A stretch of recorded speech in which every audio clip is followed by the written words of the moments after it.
Hi, everyone. So for everyone who is seeing this session, I want to say hello and thank you so much for joining us in our last masterclass. We would like to tell you that this is the last session of the deliberative democracy classes that we are being holding in DemoReset. And we have the pleasure of being here with Jon Stever for this last masterclass. So this class is called Design Thinking and Deliberation for Policy. And I want to introduce Jon.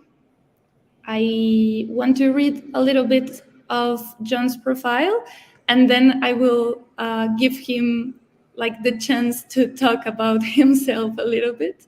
So Jon co-initiated and coordinated the first Global Assembly of World Citizens, the Global Assembly of 2021 on Climate and Ecological Crisis, and he is co-founder of Innovation for Policy Foundation. So thank you, Jon, for being here. I don't know if you want to talk a little bit of yourself. Sure. Well, thank you very much, Sylvia, for having me. It's great to see you again after the beautiful lab that you hosted us in Bogota last year. So yeah, just to add that I'm leading on R&D at the Innovation for Policy Foundation, where we support communities and governments worldwide to engage in collective action and collective decision-making. And the work that I'm going to be presenting today, our work around developing what we call decision thinking, has been supported by the European Commission, Horizon 2020, under a project called the African European Digital Innovation Bridge. And yeah, I'm really excited to share what we've been working on for the last many years now through that project and otherwise with everyone. So thanks for having me. Great.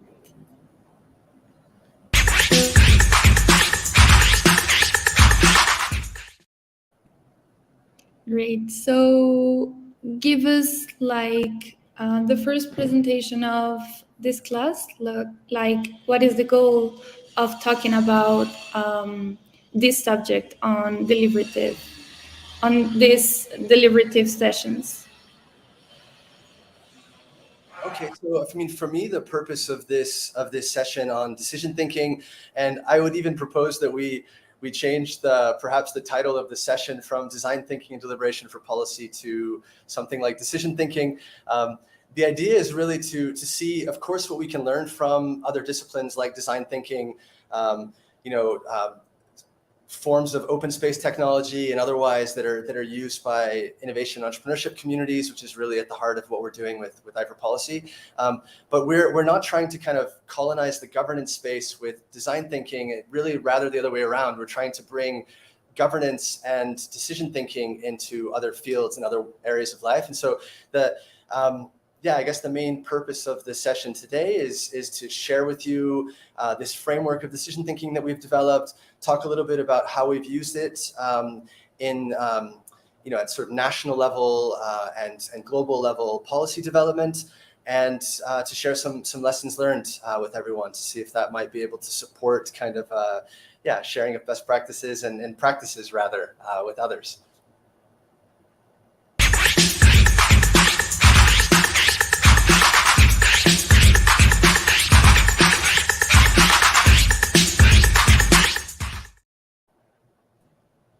Thank you, Jon.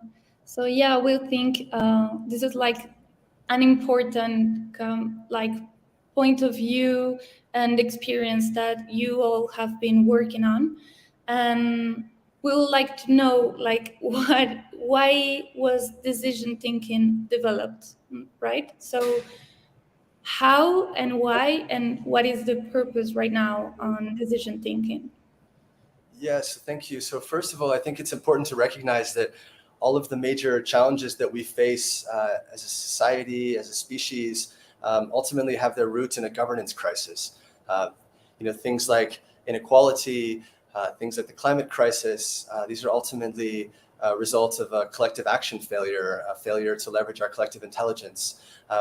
And then you think about that at a global level, and you look at the national level and realize that many countries and their constitutions actually, when we talk about democracy, for example, borrow from 17th century French and American constitutions, which aren't actually democracies at all. They're republics. And these constitutions were often imperially or colonially imposed on many countries throughout the world. And this kind of epistemological dominance of many countries in the global north kind of continues to perpetuate this understanding that democracy is equivalent to electing representatives to go sit in a particular constellation of organs, national assemblies with an executive branch and a judiciary. And the reality is that there's many other ways to make collective decisions together, to govern our societies that are far more inclusive and far more democratic. Recognizing that when these constitutions were developed, that many of our constitutions in a way borrow from or build upon, people were traveling around in a horse and a buggy. We weren't able to communicate transnationally as we are today. And so I think the first point is just that recognizing that there's a need to kind of radically reimagine our governance, our democracies. The second is, around this point that there's a lot to improve because these things haven't been kind of updated to be fit for the 21st century. And then when we talk about the work that we've been doing at IFR Policy kind of at a more practical level, why we as an organization develop these tools, we develop them for our own purposes. So IFR Policy really grew out of a movement of community innovation spaces across the African continent. I, for example, had set up and was running several years ago the Impact Hub in Kigali, for example. And what we realized was that a lot of the practices that we had as community spaces around convening communities, hosting, supporting co-production processes, et cetera, could be really useful for our governments. And also recognizing that in many cases, what we as community innovation spaces and our communities, community members, what they were really looking for around, for example, building businesses, supporting, more domestic innovation, addressing, the environmental crisis as it manifests differently in our different contexts, was really consistent with what governments wanted. And we started thinking, how can we actually support our governments by bringing, some of these tools and techniques of innovation communities and of community hosting to governments. And that was really the kind of simple idea that sort of initiated IFR Policy. We came together with fellow innovation community leaders across the African continent and started collectively developing some policy recommendations for the African Union and for our governments around supporting policy reforms for entrepreneurship and for innovation, for youth employment. And this was very well received. Many governments then started asking, okay, so how do we put in practice some of these ideas? For example, the Rwandan government where I was based, we got a request to understand how to contextualize a recommendation that public procurement, for example, in government supports local innovation, that supports university students and higher education to be able to develop indigenous innovation in our countries. And in the process of trying to then support governments, we needed a kind of framework around how we might design then public policy interventions and dialogue beyond just kind of a one-off intervention. Let's organize a citizens assembly, or let's organize a policy hackathon in the case that we were organizing. But how do we kind of embed democratic activities and consultation activities, engagement activities, co-creation activities, information activities into kind of a cycle of policymaking to support the entire process to be more open and more democratic. And so, we developed this very practically on how we could sort of understand the policy cycle, how we could modularize it. And at the same time, we wanted the cycle and the process itself to be pedagogical. So we recognize that for many people, public policy is kind of a foreign thing, that's something done by elected representatives or elites, lobbyists in the case of the United States, for example, lawyers. And how do you sort of make public policy something more accessible? And so we also wanted to create a language that could sort of break down, all of the messy multiplicity of activities and things happening in a policy process, and kind of try and create a logical flow and a logical understanding of how that could work. Thank you, John. Like, this is inspiring, and it gives. Can you hear me right? Yes, I hear you perfectly. Okay. So it gives us like a perspective of innovation that can be made like on this moment, and with the citizenship, with the diversity, and also with the governments. So I wanted to ask you a little bit further on the Addis process. Like, this is the process that you have been working on in I4 policy, and it is called Addis, like ADDYS. Yeah. Yes. And I want to know what is the significance of the name, and yeah, to go deeper on this process. Yeah, thank you, Sylvia. So, I mean, first of all, to go back to decision thinking, it's important to recognize that decision thinking, our idea is that it's kind of like an ontological framework of like trying to sort of capture the idea that it's possible to kind of create intentionality and in the way in which we approach policymaking. And it's essentially about the application of a heuristic kind of mental model for approaching a decision-making process. And so Addis is our contribution into that idea of decision thinking, which is the process that we've been developing and using for many years. We're now on version 5.2 to just show that how this has kind of radically evolved over the last 5 years. But it's Addis, ADDIS, and actually it's a mnemonic device. Addis is the in Amharic, it means new. It's the shorthand name for the capital of Ethiopia, Addis Ababa. And Addis is, it was actually an inspiration from a friend in Ethiopia that when we were looking at the process, trying to think of a way, first of all, to make it memorable for people, but also a lot of our work at I4 Policy is about kind of decentering governance innovation, decentering the kind of epistemological dominance that many countries in the world now hold over others, and trying to kind of recognize that we live in a world where many worlds exist, and that innovation is often context specific, and we can see governance innovation coming from everywhere. And so Addis, we felt like it was very important to also anchor this policy process that really emerged from our community and practice across the African continent. So to root that in Africa with the Amharic language. And so Addis stands for agenda setting, drafting, decision-making, implementation, and sense-making.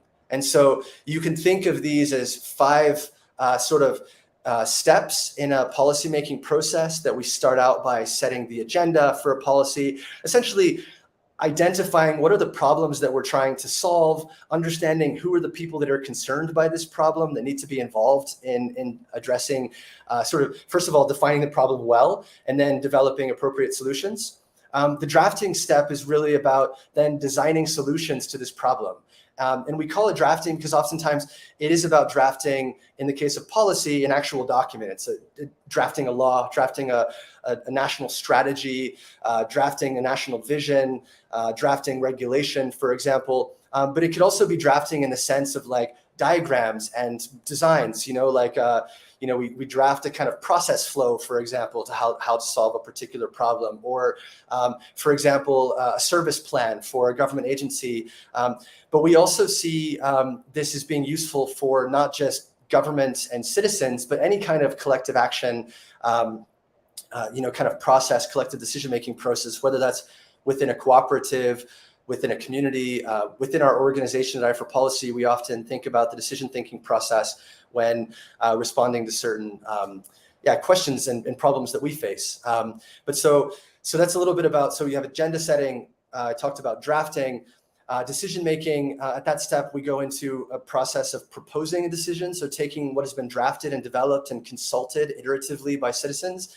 and governments together, hopefully, into a process of taking a decision that's being proposed, discussed, and then that idea, that decision that's been made is then implemented. And the idea is that implementation is a kind of iterative process of implementing and monitoring, implementing and testing. to make sure that what's being implemented is actually meeting its needs. And then the final step is sense making, which is a process of really trying to learn from the overall sort of process of decision thinking, the process of agenda setting and drafting, decision-making, implementation, to see what we can learn. We particularly think often of evaluation in policy processes, of evaluating how policy works, but we like to think of the sort of sense-making process as broader. Really, how does that sort of change the systems in which this policy is implemented? And then it's really about, harvesting learnings from that to be able to then go into future processes. And so we think of the Addis process and decision thinking processes more generally as being cyclical, that you sort of, we shouldn't be taking decisions from now into perpetuity, right? We take decisions based on the best available knowledge that we have now, but recognize that, the best decisions are inherently corrigible. They can be changed and improved based on new and additional information. So that's really the Addis process in brief, where it comes from, and the kind of overview of how we see a policymaking process or a decision-thinking process. Thank you, Jon. So I want to go deeper on the work of Addis. And I've been thinking on a lot of questions to ask you. So how have you implemented this process across the African continent? How have you faced the barriers on the different places, with rural communities, with urban communities, maybe with indigenous or practitioners not knowing a lot of policy design? And maybe if you can tell us, how have you adapted it? Maybe some key characteristics, some tips, lessons to begin on this approach.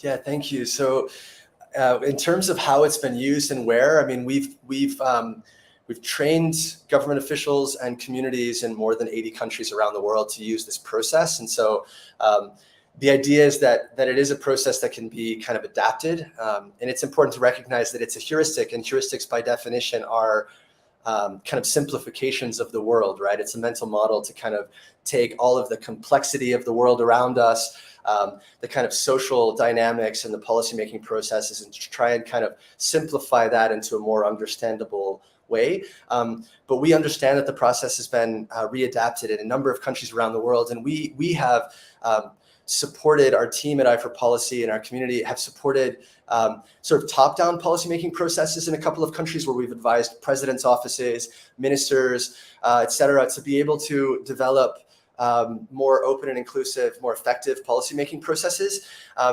And so, that's the case, for example, in Nigeria, where last year the former president passed a new law on promoting startups that we were advising the president's office on, and before that, the vice president's office on, for about 5 years. And the idea is that, in these cases, it's really about starting off, and Addis, in this case, in the beginning of a process, is about trying to map out what are the processes that we might use to get to where we're all trying to go. So we sit down at a table and we try to figure out, okay, between government, between civil society, between the private sector, between citizens affected, what are the issues that are sort of at stake? What are we trying to address? This is really the agenda setting phase. And then at that point, really starting to identify, okay, so in the case of Nigeria, the government was really keen on how do we support youth employment? How do we support domestic innovation? How do we support the tech industry in Nigeria that of course, is a huge driver of Nigeria's growth. And it's a huge employer, an opportunity builder for young Nigerians. And the question was, how can we sort of support that sector to grow? What do they need? And so then we sort of broke that down and say, okay, so let's identify a number of steps. And this is, of course, at Africa Policy, for our team, we're not experts in any of the contexts in which we're working. We're really trying to go in and facilitate a process of listening and understanding. And so our colleagues in Nigeria identified several steps that they wanted to take to be able to, first of all, listen to what the needs were. And so they organized a series of listening exercises to find out what was the problem that was being faced. And once they kind of collectively developed an agenda, they then identified, okay, so the next steps will be, let's hire a law firm to start identifying some potential solutions to that, to benchmark how other countries have addressed some of these similar problems and what we might learn from that. And then to go into a creative process of identifying some kind of specific innovations that can be developed. And then, of course, once the law is, the initial draft law is developed, then they kind of envisaged a series of steps of consultation, and then how that might then go to become a law. So it would be sent, because this was being hosted by the president's office and an expert group that the president's office convened. The idea was that then the president's office would then send this as an executive bill to the National Assembly, which would then deliberate on it, consult on it, and then vote upon it for it to go back to the president's office. So in a way, the Addis process was used as kind of an organizing tool in the beginning. So how might we kind of project out what are the different steps, recognizing that a policy process is not linear. It never goes exactly as you plan in the beginning. There's always stakeholders that need to be consulted that might not have been identified in the beginning. There's always sort of additional work that can be done in terms of consultation and review. And I think in the case of Nigeria, what was really this particular process that we supported in Nigeria, rather, is that the kind of ecosystem that came together around this lawmaking process was really tremendously beautiful. The work that was being done, for example, they brought in an amazing local media company called Tech Cabal, which was developing communication materials. They developed even sort of animated videos to explain to other people how the lawmaking process in Nigeria worked, so that citizens who were engaging in the process could actually understand, okay, what's going to happen next? This is going to go to the National Assembly. So they actually developed animated videos to explain to people the national lawmaking process. In addition to that, they created a hotline that was manned by volunteers, so people around the country, because of course Nigeria is so diverse, and many different states which have their own sort of jurisdictional control over certain elements, in their local idiosyncrasies, that people were able to call and speak to volunteers and find out about the lawmaking process and learn. And these were things that I don't recall us anticipating at the beginning of the process, but that emerged as needs throughout the implementation of the lawmaking process, which was about 19 months long before the law was actually passed. So that's to answer your question about how the law was, the process Addis was used in the African context. And of course, which is incredibly diverse. We're talking about 55 different member states of the African Union. We've also used it for a number of lawmaking processes, as I mentioned, in about more than a dozen countries in the African continent. We've used it to support design process with the African Union Development Agency, NEPAD, around designing a digital citizen engagement tool that we're actually going to be soft launching with the African Union in the next month. This was kind of an organizing principle about how does public consultation take place throughout a policymaking cycle, and how might a digital interaction and engagement tool support that, to support our design process. We've also used it at the global level to kind of, it really guided our understanding of how the Global Citizens Assembly on the climate and ecological crisis, for example, would fit into the kind of architecture of global decision-making, or you might argue the lack thereof, because of course there is no global sovereign in this kind of international decision-making space.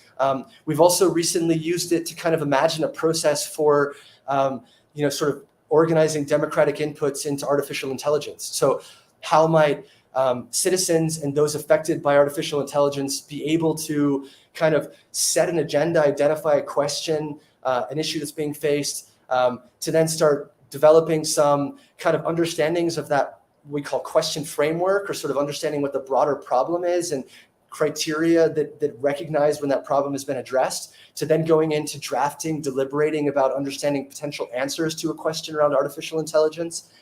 And then what we do is we go into a decision-making process through a sort of random selection of the population through sortition. And then following that, you would then send the policy developed by citizens and those affected to a tech company as a sort of regulation to then train their large language models. And there would be kind of an iterative testing process before then going back into a process of kind of reflecting on how the process worked, how we might iteratively improve it in the future.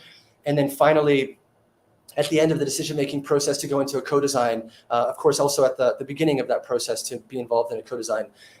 Those are a couple of examples of how we've used decision thinking in our work. And I can also speak about the tips, but I know that's the next the next question you're going to be asking me. Yeah, thank you, John. I think we've been like rushing a lot with all these questions. So sorry if I've been like so quickly. Yeah, so the other question I've asked is about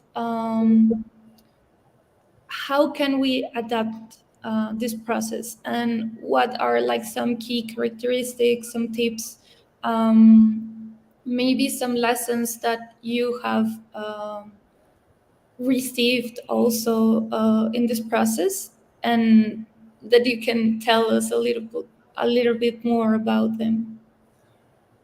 Yeah, thank you, Sylvia. So when we think about sort of adapting this process, the most important thing is, again, to recognize that it's a heuristic, that it's sort of a way of sort of understanding the world, but not the actual world. And so it's recognized that it's meant to be adapted. It's meant to be modular. It's meant to be nonlinear.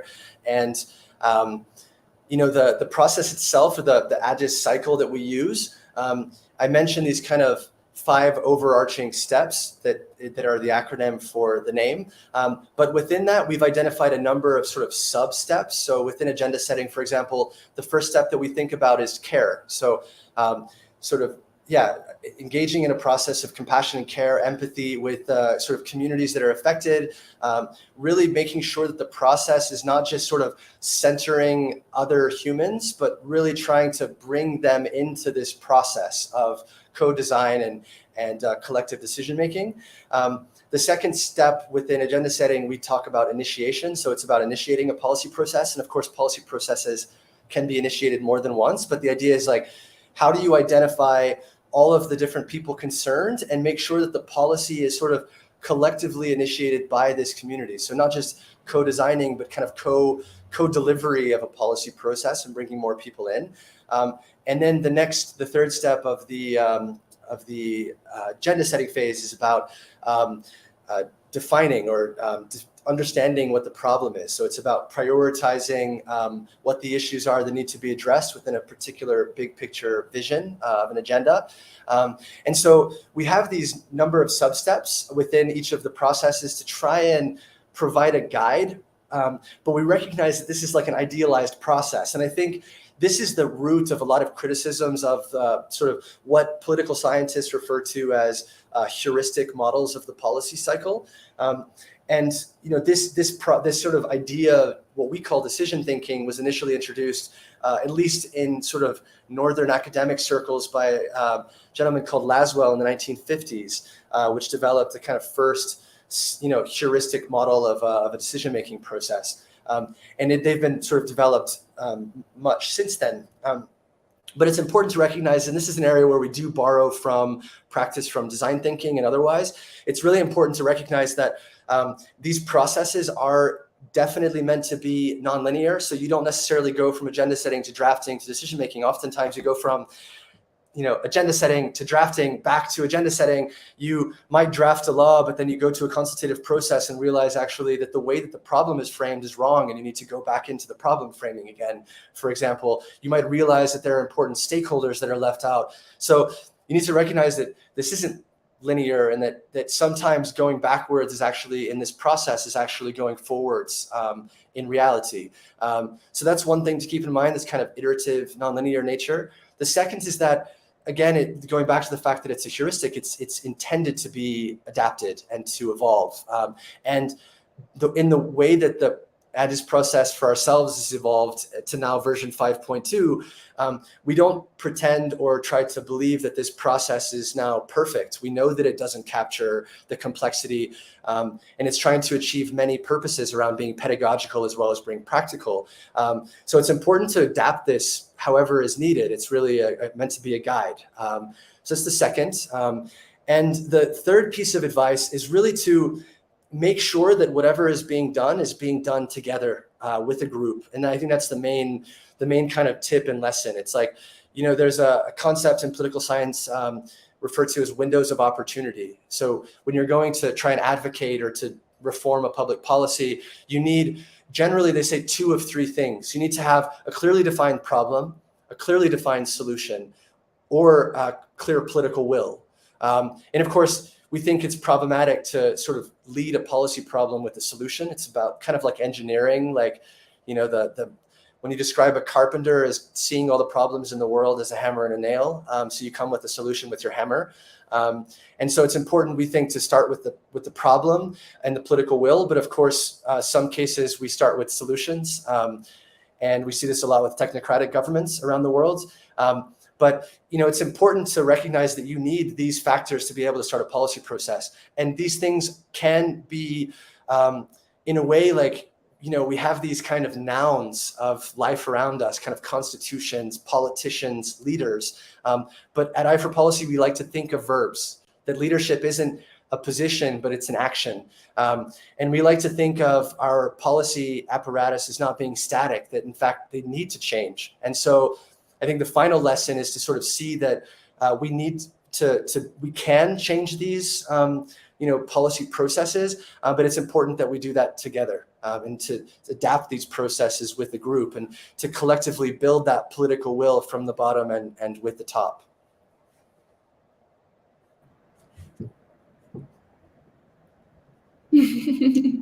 Done.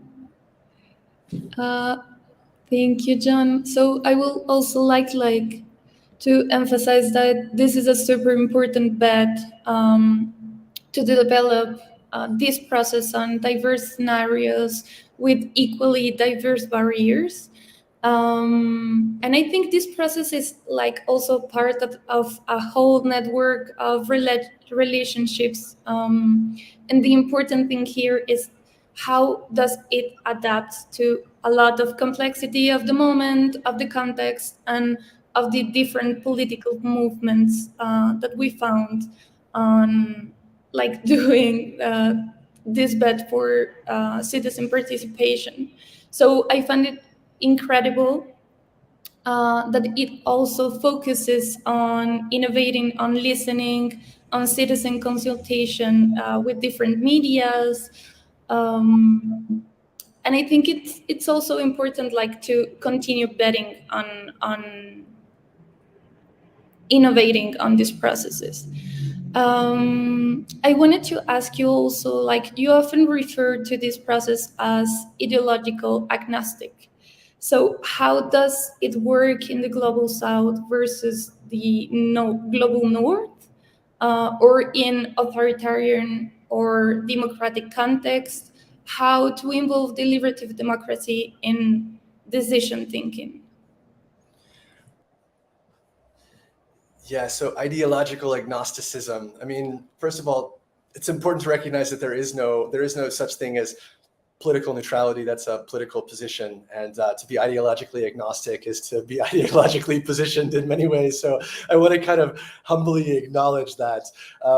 But the reason why we try to push that it's ideologically agnostic is because we don't want to get caught up in this kind of false dichotomy between authoritarianism and democracy. In fact, we often at i4Policy try not to use the expression or try not to talk about democracy. And of course, this is extremely, this is a very contested issue. A lot of people feel like we need to be pushing democracy and trying to reimagine democracy and redefine democracy. But of course, democracy for a lot of people in the world has a lot of baggage. It's a concept that has been, it has Latin, Greek roots and origins, which is a problem.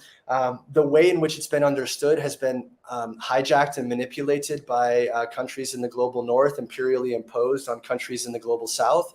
A lot of countries in the global north refer to themselves as democracies. You have the United States hosting the Global Summit for Democracy when the United States is actually a republic.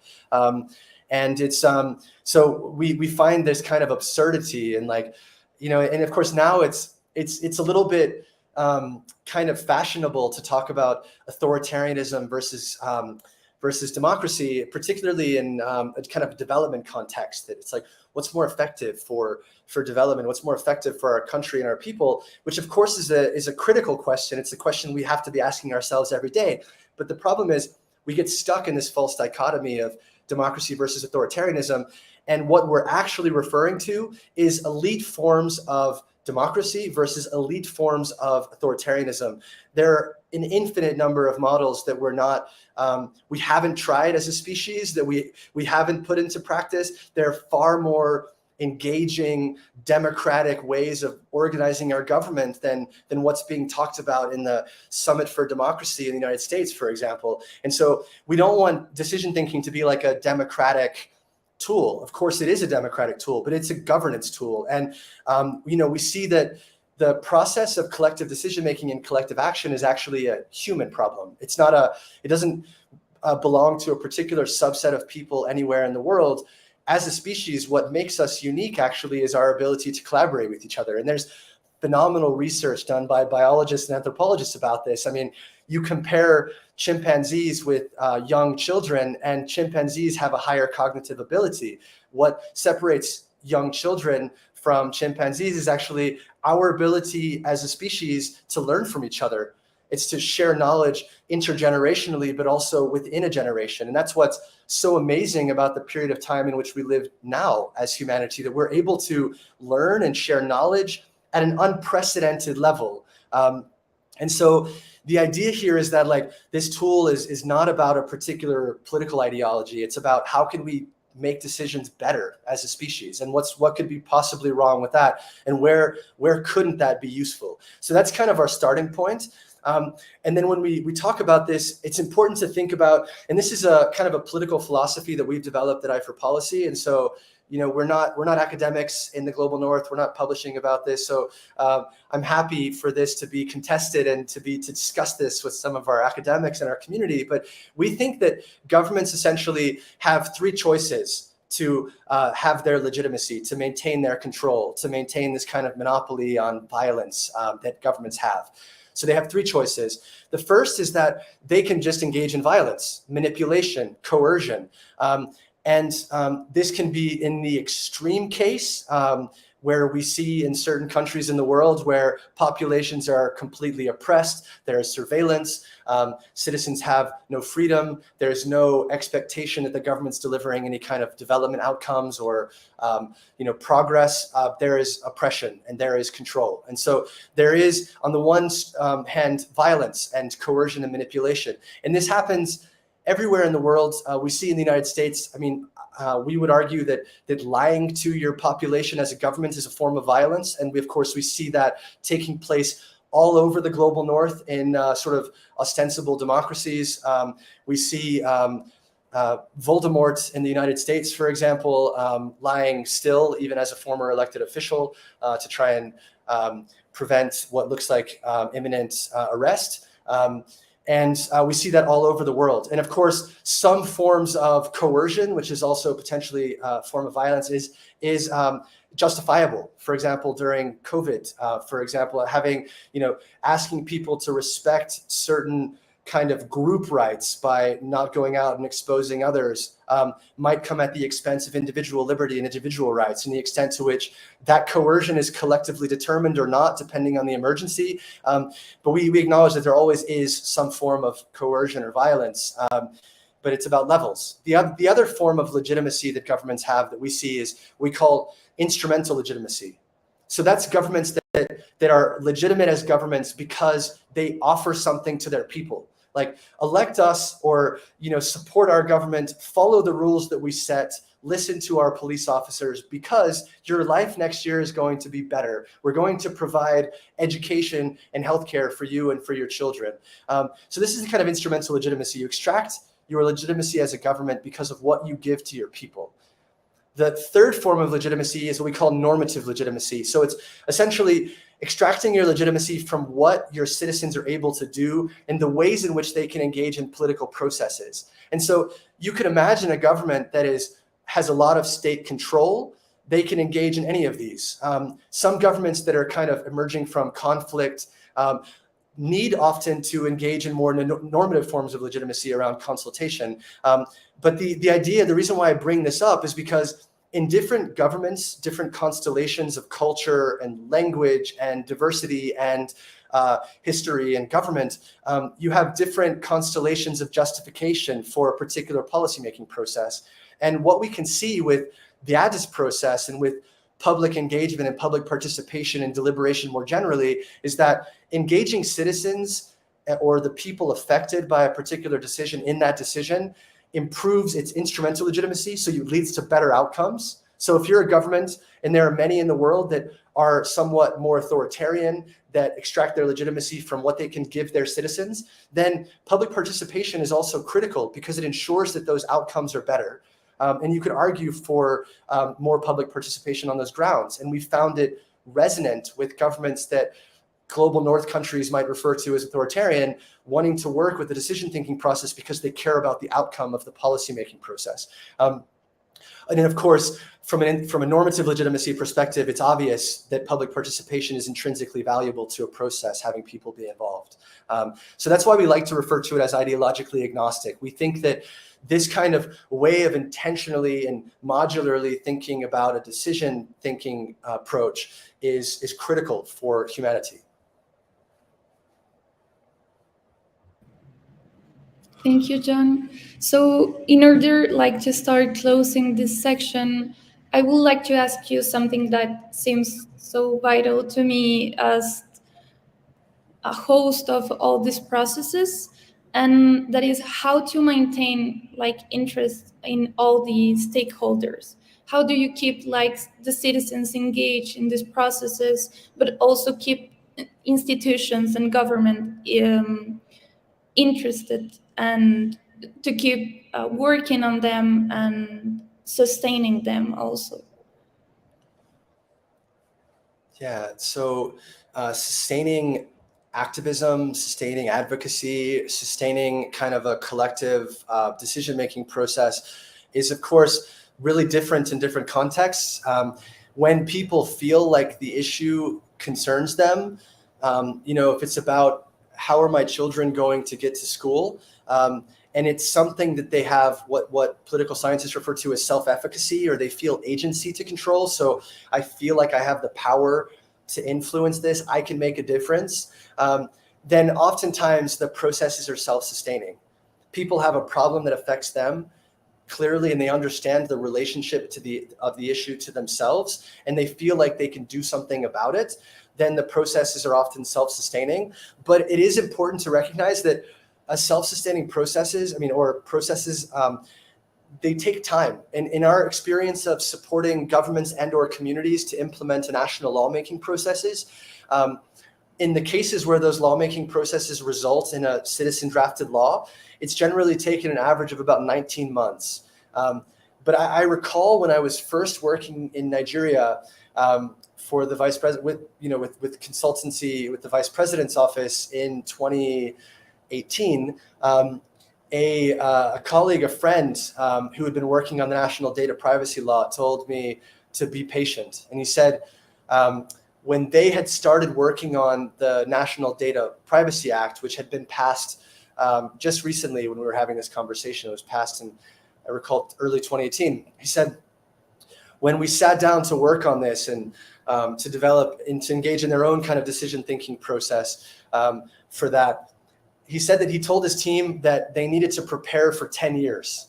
And so we often like to follow that example and tell people when they're starting a policymaking process, are you prepared for 10 years? And of course, that's for addressing big national laws and big complex jurisdictions, et cetera. But the idea here is that we need to be realistic about how long these processes take and make sure that everyone who's involved is aware of that. And I think that another important kind of framework that's been developed by activists, and I refer here particularly, I was inspired by this from Marshall Gans, that is thinking about sort of action motivators and thinking about the things that inhibit action.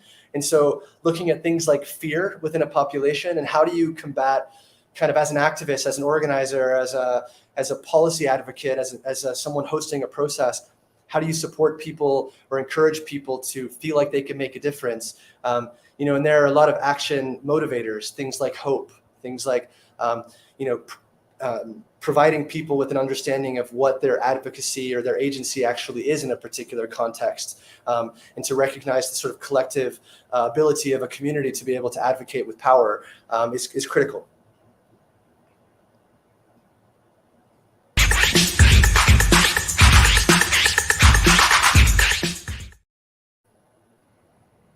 Well, John, thank you very much for answering all the questions that have arisen about this process. I think it really enlightened us a lot. Like it gave us light, is what I wanted to say. And we finally want to ask you for three conclusions that you would like to give us about this process, about your bet on the thinking systems or about the Addis process. So I'm gonna offer four conclusions, and these are you're gonna realize that I'm just sort of highlighting some of the points throughout the presentation. The first is to adapt. It's to innovate, learn, remix, appropriate, adapt again, innovate. It's really about making sure that when you're engaging in a policymaking process, that you don't feel bound by what has been before. If people say, well, this is how things are, then they're sort of precluding the possibility that things might be better. And there's always this sort of need to ask, why are things functioning in a certain way, to understand that holistically and as a system, and to sort of see how within the constructs of particular processes and lawmaking processes, et cetera, how things might be improved, how things might be adapted. And, if the rules of the game don't allow collective problem solving to be done in a way that's actually effective and efficient and serves the people that's meant to serve, then it's time to change those rules of the game. It's time to change constitutions. And I think that's what we're seeing all around the world is sort of constitutional reform momentum. And it's something that we at I4Policy really applaud and want to be more a part of, supporting. So that's the first. We need to be more adaptive and innovate. The second kind of concluding thought is around the importance of collaboration. I talked briefly about the fact that that's actually what makes us human. That's biologically what distinguishes us from other species, is our ability to collaborate. But it's really critical. And I think that unfortunately, a lot of the political processes that many of us have inherited, because none of us in many cases wrote our national constitutions, our great grandparents perhaps, and or it was copy pasted from someone else's great grandparents. But the idea here is that we need to be able to come together and to work together to be able to solve our challenges. And so, it's always about understanding, who is affected. And in these constitutions that we've inherited, we often think of political systems or governance systems as adversarial, that like, I work with this political party that has this position, you are with this political party, and we end up polarizing key issues. And the reality is that, for topics like inequality, it serves no one. There might be a handful of 2% or whatever at the top, that the kings that get to still benefit. We've replaced the sort of aristocracy of birth with the aristocracy of wealth, and we essentially, and we perpetuate this and actually reinforce this at an intergenerational level by not taking taxes at inheritance. But the point here is that there might be 1-2% of the world population that benefits, but the other 98% don't. And we need to think about, how do we build systems that are not adversarial, that aren't like, reinforcing polarization on topics like climate change, for instance, which, for instance, that affects all of us, that affects all of our children.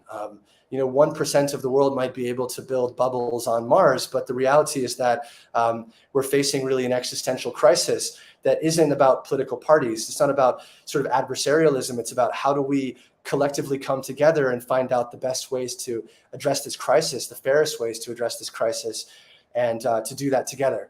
So that's the second recommendation or concluding remark, is to collaborate. The third is to be humble. And I say that with a lot of humility, because of course, it's very hard to, on the one hand, kind of step into a position of trying to kind of support fundamental reform or to support a policymaking process without some ego, without some degree of arrogance, to think that you can do something. But the importance there is to be really self-reflective, and to recognize that many of the people working on these topics globally, whether you're in government, whether you're at an international agency, whether you're working for a civil society organization, we often have kind of intersectional privileges to be able to be in these positions. And to avoid a situation rather where we perpetuate inequalities by kind of ending up speaking on behalf of others, that, our job as, advocates is to kind of represent others. And I think that's important, that we don't fall into that trap, that we always sort of are self-critical, that we're always humble, that we recognize that there's more that we can't see than what we can, and to try and build better systems that aren't about elevating our ego. We're not trying to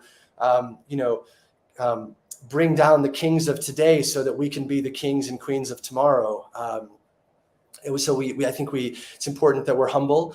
And the final point when engaging in these processes is, again, the kind of, in a way, opposing feeling of humility, is that it's to recognize that you can make a difference.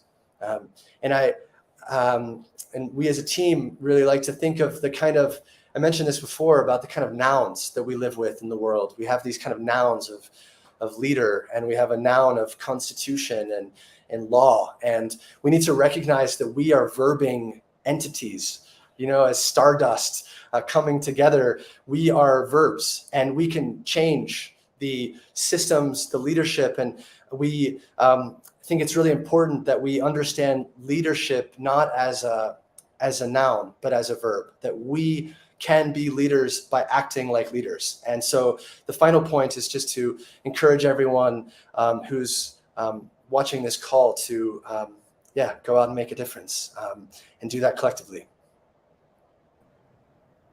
Thank you very much for being in this last session, and for all your advices also on how to keep working on politics and deliberation. We are sure that knowing about all these processes excites many of us, and it also shows us like a whole other universe of experiences and possibilities on how to continue building on citizenship and how to continue betting also on democratic innovation. Just to close this last session, I will like to thank everyone for seeing the master classes. To tell you that although this is the last session, you can also watch all the other master classes. And remember that each of them is on YouTube and on the DemoReset website. You can get inspired by all the stories, all the experiences that everyone has shared with us, and continue strengthening your processes on citizen participation, advocacy, deliberative democracy. We are delighted to have you here, Jon. Thank you. And we hope to continue asking questions, and the discussion on deliberative democracy and innovation is still open. So ask questions. Thank you, Sylvia. Thanks to Extituto and to everyone also watching. It's been a pleasure.